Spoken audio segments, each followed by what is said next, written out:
Bristol Community College, Mathematics with Dan Avedikian, Math 011, Arithmetic, Section 3.5, Problem 9. This is Section 3.5, Problem 9. We have 6.2 divides into 2,356. So what we need to do really is do something with the decimal in the 6.2. We have to really make it a 62. We have to push the decimal over one spot, or as many as we need to get all the way to the right of the number outside of the division symbol or divisor.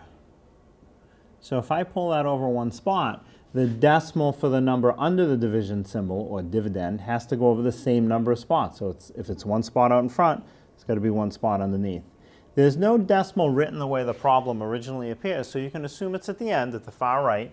And if we move it one spot, you fill in that spot with a 0. And essentially, you're doing the problem 62 divides into 23560. That's going to be the answer, and this way it's written without any decimals. So start dividing. 62 divides into 2. 2 is just not big enough, so go over another digit. 62 divides into 23. 23 is still not big enough. It won't go into 23. So 62 divides into 235. That's kind of big. So it will certainly fit in. Now, how many times? To get an estimate, ignore the 2 for a minute. So times 1 is 60, 2 is 120, 3 is 180, 4 is 240.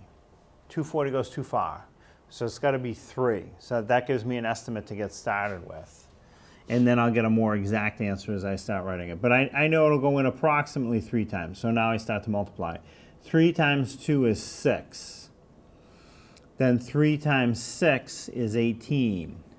And now I can subtract 235 minus 186. That's not something that you're just going to do that smoothly in your head. So I'll borrow, right? 5 minus 6, the 5 is not big enough. So borrow from the 3, write it as a 2. Make the 5 a 15. Now 15 minus 6 is 9. Next column over, 2 minus 8, I have to borrow again. The 2 is not big enough to subtract 8. So go out one more position, borrow from the 2 that's to the left, reduce it to a 1. That 2 that I had from the previous borrowing can now be written as a 12.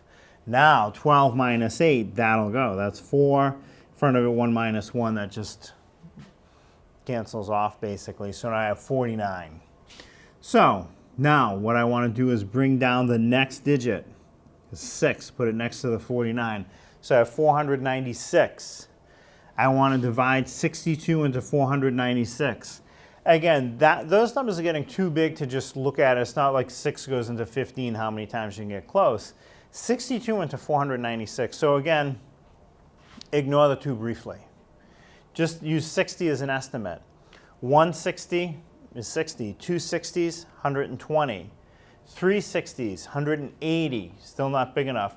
4 60s, 240, still not big enough. 5 60s would be 300, getting closer. 6 60s, 360. 7 60s, 420, that's getting pretty close. That was 7. 8 times 60 is 480, right? 8 times 6 is 48, but you put the 0 on the end. So 480, that's very close. That's 8. 9 times 60 would be 54 with a 0, 540. I got too big. 540 goes past that. So 8 was as close as I could get.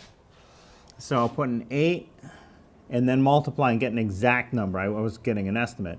8 times 2 is 16. Well, that looks good. So 16, write the 6, carry the 1. 8 times 6 is 48. 48 plus 1 more that I carried is 49. Very good. So now I subtract 496 minus 496. That's 0. The next digit is a 0. I'll bring it down. 62 divides into 0. Well, 0 times. 0 times 62 is 0. Remainder is 0. So the final answer is 380. That's the answer to the original problem of 6.2 divided into 2,356. 380.